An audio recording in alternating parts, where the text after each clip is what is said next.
বুধবার অনুমতি দিয়েছিল কলকাতা হাইকোর্ট। সেই মতো রবিবার বাঁকুড়া জেলা প্রাথমিক শিক্ষা সংসদ ভবনে কনফারেন্স হলে রক্তদান শিবির করল Usthi United Primary Teachers Welfare Association. মুখটা পুড়লো কাদের? গোটা রাজ্যবাসী দেখলো যে এই রক্তের সংকটের সময় যেখানে সাধারণ মানুষ, গরিব মানুষ রক্ত পাচ্ছে না, সেখানে আমরা যারা রক্ত দিতে চাইছি সেই রক্ত যাতে দিতে না পারি মানুষের উপকারার্থে, সেখানে বাধা দিচ্ছে কারা? না শিক্ষা প্রশাসনের সাথে যুক্ত ব্যক্তিবর্গরা। তারা কাদের লোক? না শাসক দলের লোক। বাঁকুড়ায় জেলা প্রাথমিক শিক্ষা সংসদের অফিস বিদ্যাভবনে কনফারেন্স হলে 28শে জুলাই অর্থাৎ রবিবার একটি রক্তদান শিবির আয়োজন করতে চেয়ে আবেদন করে Usthi United Primary Teachers Welfare Association নামে প্রাথমিক শিক্ষকদের একটি সংগঠন। 13ই জুলাইয়ের এই আবেদনের ভিত্তিতে 16ই জুলাই জেলা প্রাথমিক শিক্ষা সংসদের তরফে জানিয়ে দেওয়া হয় কনফারেন্স হলে ওই কর্মসূচির অনুমতি দেওয়া যাবে না। এরপর আদালতে দ্বারস্থ হয় প্রাথমিক শিক্ষকদের সংগঠন। বুধবার মামলার শুনানি হয় বিচারপতি অমৃতা সিনহার এজলাসে।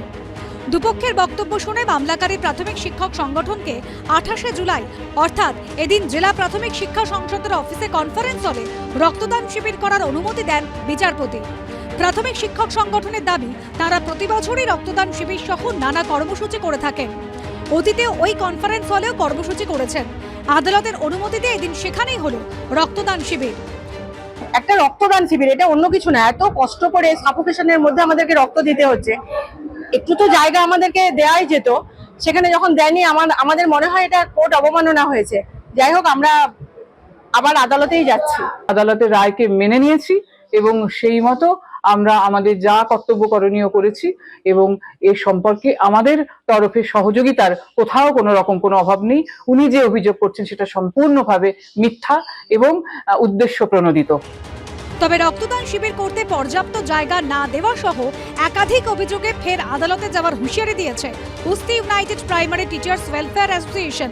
পূর্ণেন্দু সিংহের রিপোর্ট, এবিপি আনন্দ, বাঁকুড়া।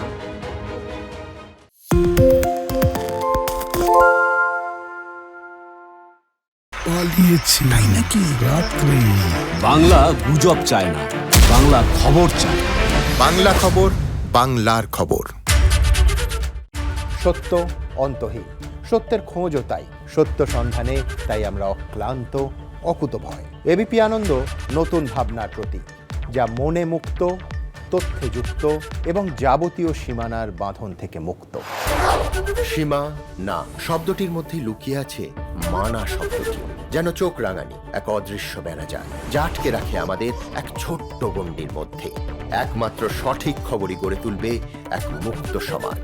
সেই জগৎ গড়ার লক্ষ্যে কোনো সীমানার ঠুকুটি আমরা মানব না। এবিপি আনন্দ এগিয়ে থাকে, এগিয়ে রাখে।